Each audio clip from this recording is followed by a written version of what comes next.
Sorry, I had to stop the video, but she looked stunning, so beautiful.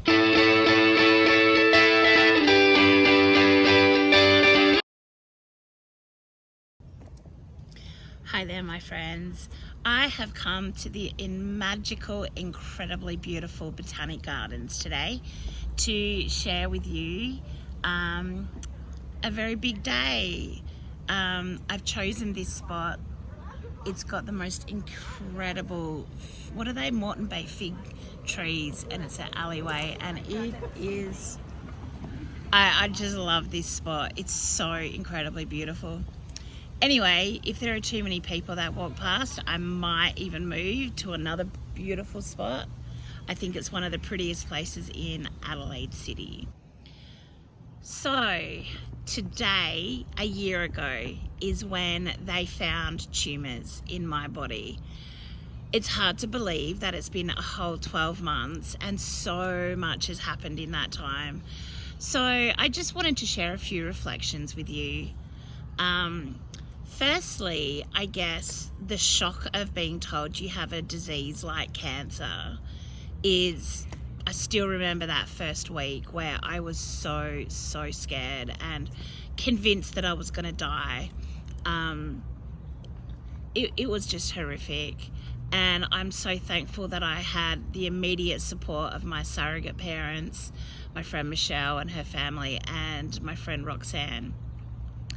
I don't think I could have got through that first few days actually without Roxanne. I went to her place for the first few days so I could process it without having to share with Mick until I knew exactly what we were dealing with. And yeah, it turns out it was breast cancer. Oh, they have all these little gators everywhere.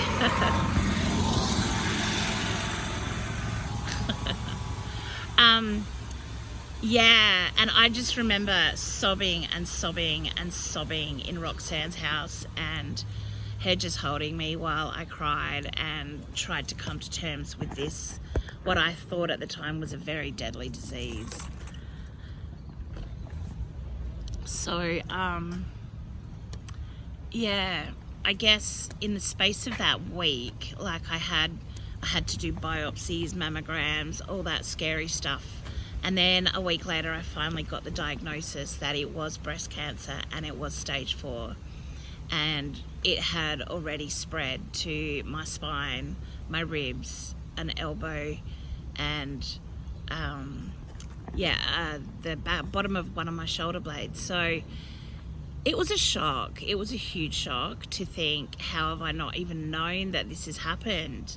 Like, I've never felt it. I mean, I've always had back problems, but my back problems have been lower down, and yeah, it's just been very scary. Sorry, I keep trying to do this so you can see how beautiful it is here. It's just absolutely gorgeous. Anyway, sorry. But also in the space of that week, I had been relying on God so much. Hey. And having to call on him and use his strength to get me through, because I wouldn't have done it on my own. But the surprising thing, and it shouldn't be surprising because it's God, but the surprising thing is he really shifted my thinking.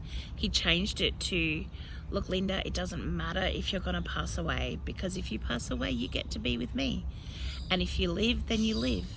So the doctors gave me 12 years, but then they said it's more likely to be 3 to 8 years, with you probably being 8-ish or 9. And to think that my life could be done in a decade, like, who wants to be told that? And so it was pretty scary, but I had some amazing prayer warriors from my church who were praying, and this has been confirmed by a number of different people who've all prayed and said, look, Linda, that's not what God says. And then in August, I went to Field of Dreams Church and saw some brothers from Argentina who actually prayed over me, and one of them said, look, whatever that bad news is the doctors told you, that's not what God says. he has a long life for you. And these guys didn't even know. All they knew is that I had cancer, and they said that. So I just feel like I had that confirmed over and over and over, that my life is not dependent upon this cancer. My life is dependent upon the timing that God has for me to do whatever he wants me to do in this world. And then when he feels that I'm done, then I'll go to be with him. So it was a huge shift in my thinking, and yeah, it's changed everything for me. The whole cancer thing, I just have no fear now. Like, it's more that I'm curious. I'm really curious about the scans and seeing what they say. I find it fascinating to see where the tumours are and what they look like and what my body looks like on the PET scans. And yeah, to me, it's just really interesting, because that is, I've just always had a fascination with the human body and the way God's made it. And yeah, sorry, I had to stop the video because there was this lady walking past with 3 men. They were all African, and she was wearing African traditional dress. So I had to stop and chat. You probably can see them over there. But she looked stunning, so beautiful. Anyway, that's distracted me a little bit. So yeah, this whole cancer thing has been a massive growing thing for me in terms of my relationship with God. In the same 12 months, I have been doing street mission. And while I began just before I got the diagnosis, and then I stopped for a few months, I've been doing it every Friday night since August, and God has just showered me in blessings. Not only the privilege of being able to tell other people about him, the privilege of being able to pray with other people or for other people and intercede on their behalf to him. The fact that he's given Mick and I an entirely new family. I mean, not new. I mean, they're new, but we're not dissing our old family. They're just added to the gang. It's awesome. So our street mission family is very much beloved by both of us. And I just feel that in itself is a huge blessing, like massive blessing. We just absolutely adore these people, and we learn so much about our faith, about the Bible, about God through these people. And it's amazing, because if you're actually wanting to pray for other people, you want to actually be more and more accurate. So I find that I'm going back to the Bible more too, and that is awesome. Like, it's all going to grow your own relationship with God. And I can't, I feel like I'm glowing inside, even though life is pretty difficult. But that's where that verse that I think Paul says, rejoice in everything, comes to fruition. Is that I used to think, how can somebody rejoice in everything when they have so much crap going on? But I have now discovered that you can. It is so awesome. I love it. Despite all my health struggles, I find that I can be so joyful in everything. It really is in everything. It's amazing. I don't understand it except to say that it's God. And only he can give you that kind of joy from the inside that hopefully radiates out and just touches people. That is my wish. That is my dream, is that the joy he gives me in just knowing him and loving him and having a relationship with him will be so, I can't contain it, and that it just touches others. That's what my big wish is. I've also had diabetes problems since August, which is taking a lot to actually get under control. But we're slowly getting there, and again, I'm leaning on God and trying to be disciplined in what I eat and drink. And while it's not easy, I'll get there. In terms of the actual cancer, I have felt supported by the McGrath Foundation. The McGrath Foundation, they have a nurse who I finally got to meet last week. I was so excited. Kate, you're amazing. And it was really exciting finally meeting you, apart from just having emails back and forth. It was really, really good. I've also just been supported by my church through prayer, through my street mission family. Just wherever I've been so supported, and I'm so thankful to each and every single one of you people who love me and Mick and support us in whatever way you do. And there are so many different ways that we've been supported. So yeah, I just have really felt the love. The Ra has actually been incredible. I have never met people in the medical field who have been so caring as oncology. The oncology people just seem to have, I don't know, like an extra kilo of compassion or something. They are the friendliest, most supportive people I think I've ever met in the medical field. It's amazing, and I give them so many props for what they do. And yeah, it must be tough seeing people they get to know over years of treatment. Sorry, I've got a hair. It must be hard for them to see, you know, people deteriorate or even get better as they fight this horrible disease. I'm so blessed with the nurses, the doctors. It's really great. I don't know what kind of bird that is, but I love it.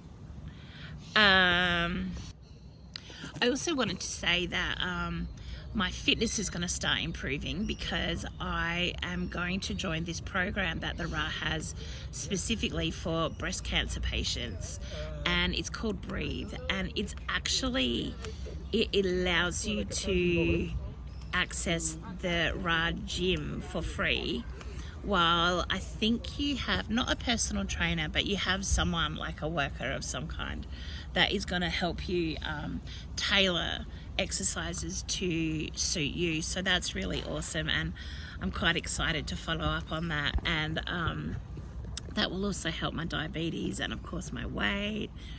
I'm still losing weight even though I'm sick, although I don't really feel sick.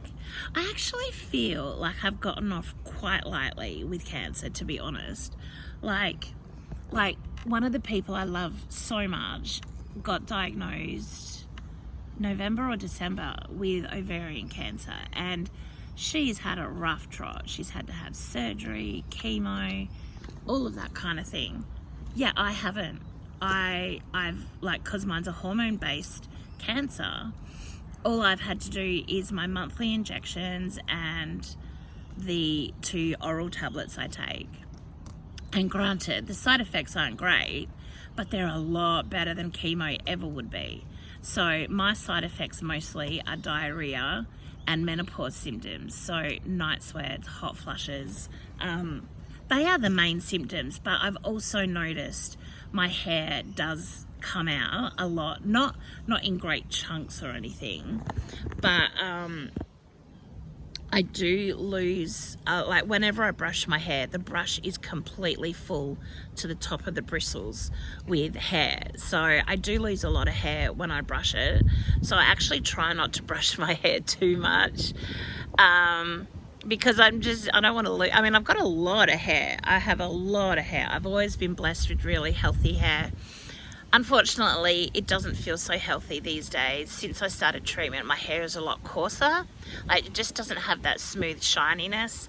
I always thought that my hair was my one shining glory because it was the one thing that I always had that was in abundance and super silky and healthy. And so I do feel like the quality of my hair has definitely decreased a lot, and I'm losing a lot, but like, I have heaps. So that, you know, the loss is not really a great deal at the moment.